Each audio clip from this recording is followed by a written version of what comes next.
Okay, we're going to have a go at this D question from the Judaism Paper, from the first half on beliefs and teachings. The D question statement is, the Ten Commandments should always be followed.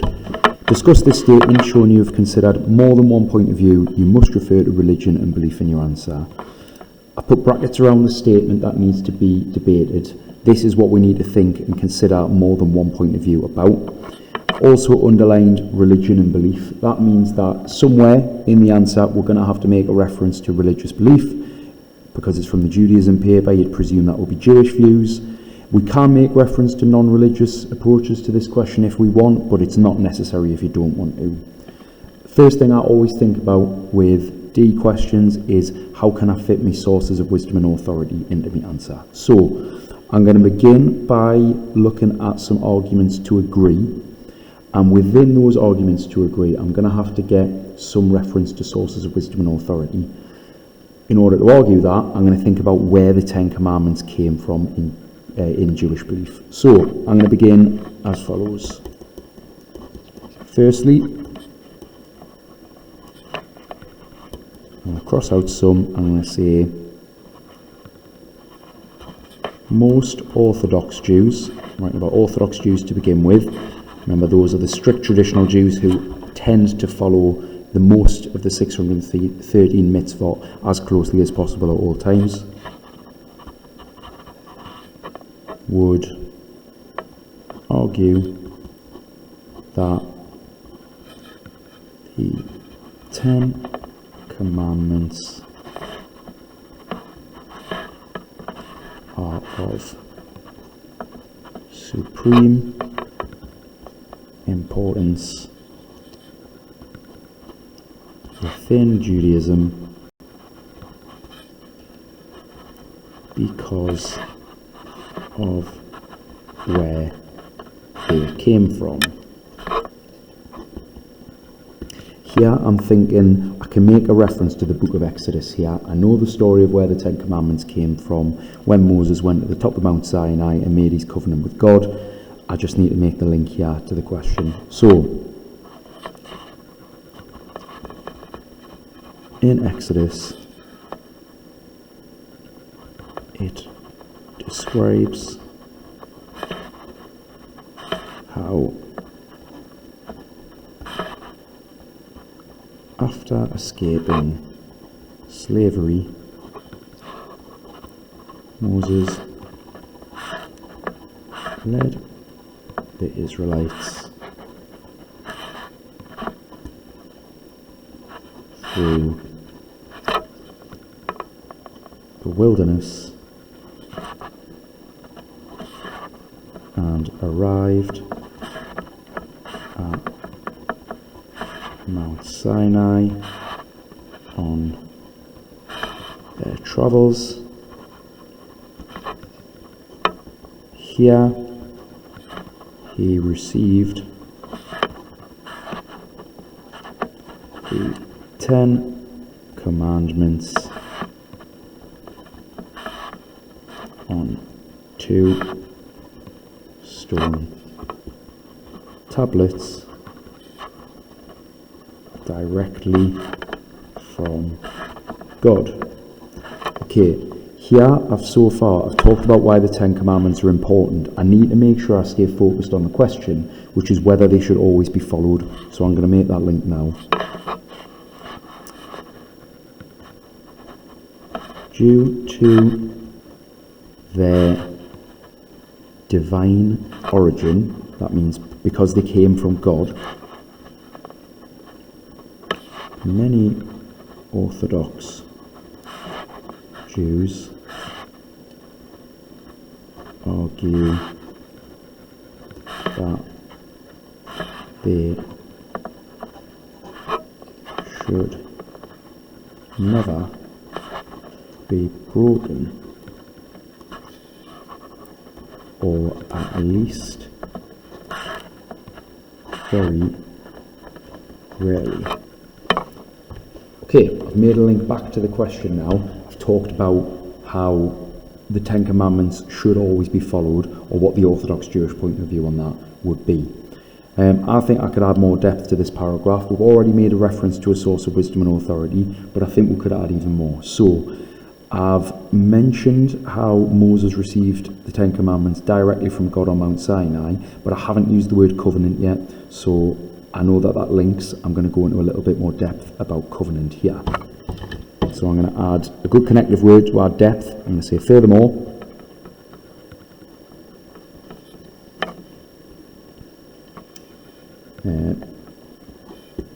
By following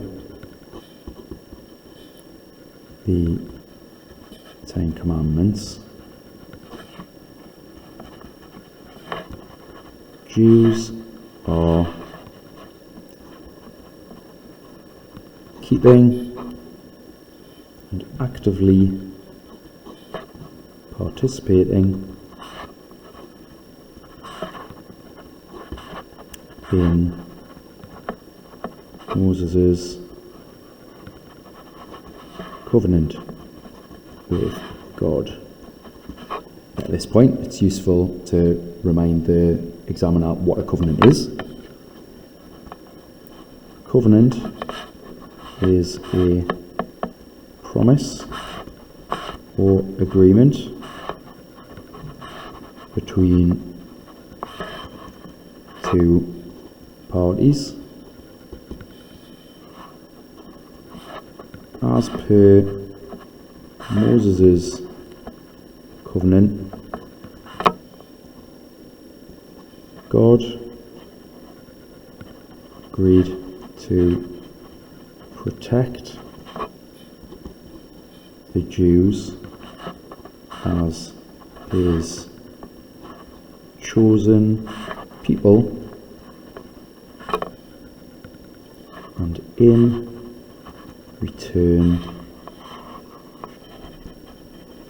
they should follow the mitzvot. I know there are 613 mitzvot, and the Ten Commandments are the most important. I'm going to make reference to that here as well. All 613 mitzvot, the Ten Commandments are the most important. Right, I've added a decent amount of depth so far. I haven't named a single one of the Ten Commandments though. Before I move on to my next paragraph, I want to squeeze that into this paragraph somehow. So, I'd say one of the Ten Commandments that people most often remember as being just straightforward common sense would be "you shall not murder," or in other words, "do not kill."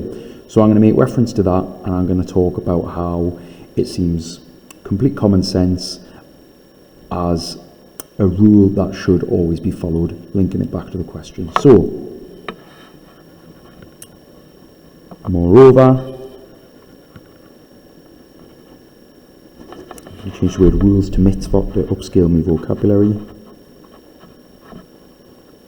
Mitzvot such as do not kill in the Ten Commandments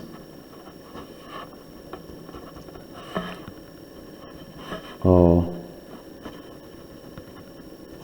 generally common sense and without rules like this, society could fall into chaos. Right, at the very end of that paragraph, I've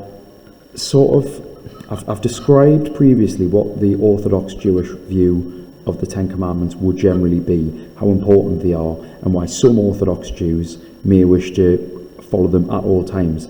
I've also made an evaluative judgment here. also made a comment about whether I think these are persuasive or not by giving an example from the Ten Commandments and saying that without them, without rules like this, society could fall into chaos, and that the rules seem like generally like common sense. Now that would get me some marks for evaluation to allow me to enter the top bands of the mark scheme. I am going to revisit the evaluation in the conclusion though. At this point, we've written a long paragraph showing arguments to agree, and it's about time that we moved on to some arguments to disagree. So, considering another point of view, and I think of a good connective word to start my next paragraph, I'm going to say, however, other Jews, for example, Reform Jews, take a more relaxed approach to the mitzvah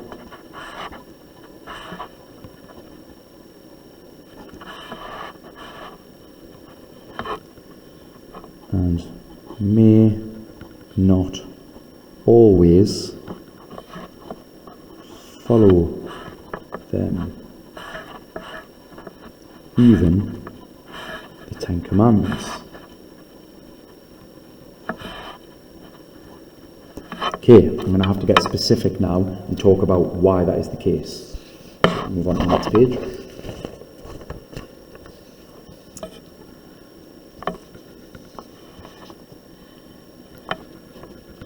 For example,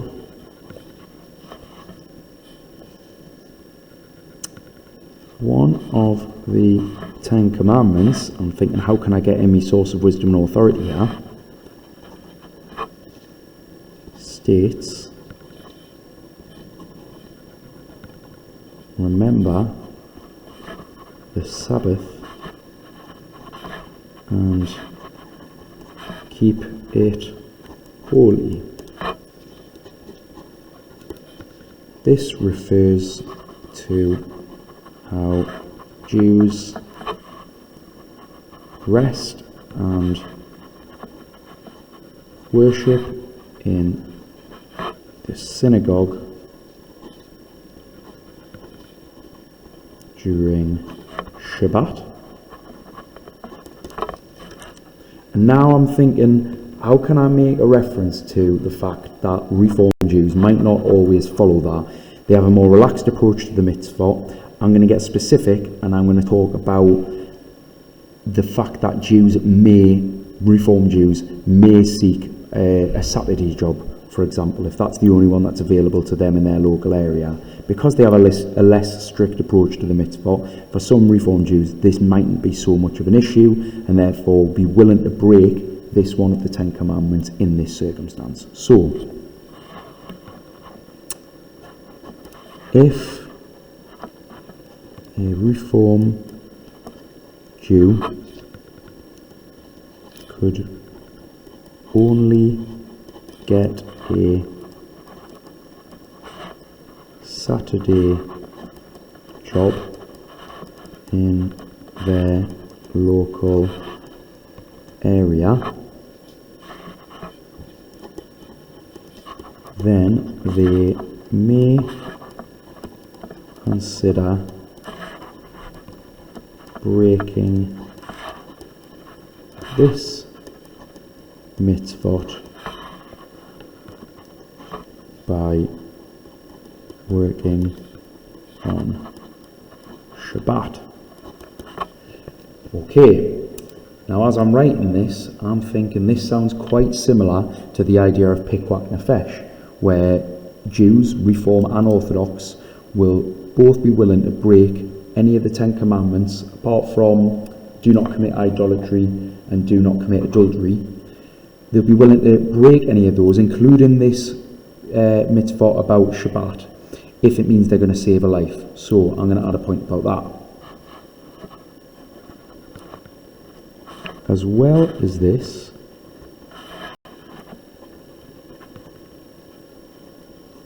principle of Pikwak Nefesh would permit Jews, put brackets, Orthodox and Reform to break mitzvot, put in brackets, including, let's say, pick another one of the Ten Commandments that we've not mentioned yet. Let's do you shall not steal, including do not steal if it means saving a life. Right, okay, I'm going to have to maybe talk about a scenario here where this could apply. Therefore, if stealing food would save a starving person's life, then Pikwak Nefesh could justify this behaviour. Okay, as I'm writing this, I've remembered a really useful quote linked in the Pikwak Nefesh, and it comes from the book of Leviticus, which says, "Do not stand by while your neighbour's life is at risk." So I'm going to link my next sentence to that. This comes from Leviticus, colon, and then we quote, "Do not stand by while your neighbour's life is at risk." Okay, at this point I've mentioned a couple of sources of wisdom and authority for this paragraph. I'm thinking about wrapping it up soon. I'm going to make a little bit of an evaluative comment just to give an inclination as to what I'm going to argue in my conclusion. The previous paragraph,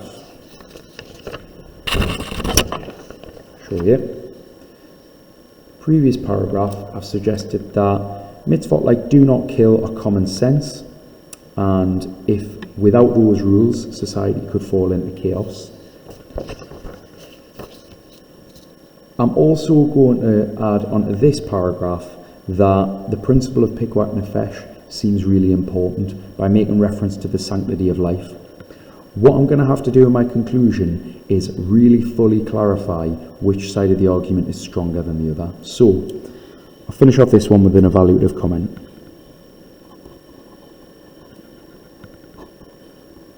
These arguments seem plausible. Clearly, human life is incredibly valuable, and it seems inappropriate to allow someone to die by blindly following rules. Okay, time to conclude. In conclusion, after considering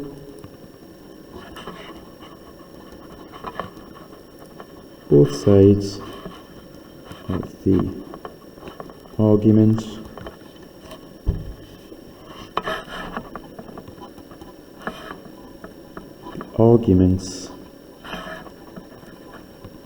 disagreeing with the statement are stronger. This is because... Now I'm going to add a point here about how right and wrong, morality or ethics, however you want to describe it, seem to potentially be situational. Remember, when we come to doing these conclusions, there isn't necessarily a right or wrong answer for how you should evaluate. You can have a different opinion. As long as you justify yourself, that's what the examiners are looking for. So this is because right and wrong are situational. It would be foolish, and that is a word that you can use to criticise arguments academically. It's not like a slang word to call something foolish. It would be foolish to be so absolutist, linking in a key word from sin and forgiveness. It would be foolish to be so absolutist as to think that all of the 10 Commandments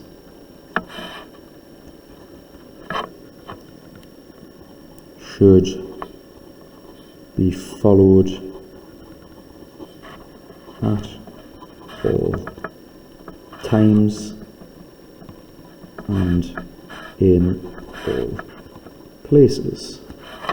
Now I'm going to have to back this up potentially with another scenario to try and really demonstrate that I've considered the point of view of the Orthodox Jews, who may potentially say they should always be followed, and knock them down. So I'm going to say, despite the belief that the 10 Commandments came directly from God, God also gave us free will, as shown in Genesis, in the creation of Adam and Eve. Okay, at this point I'm running out of room. In the actual exam, I'd recommend you do a similar thing and you ask for some extra paper.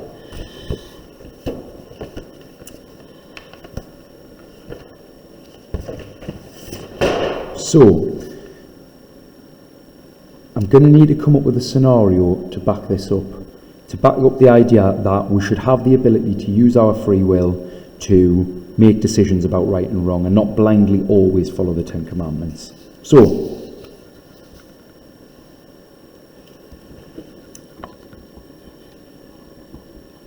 for example, it would be justified to lie to a murderer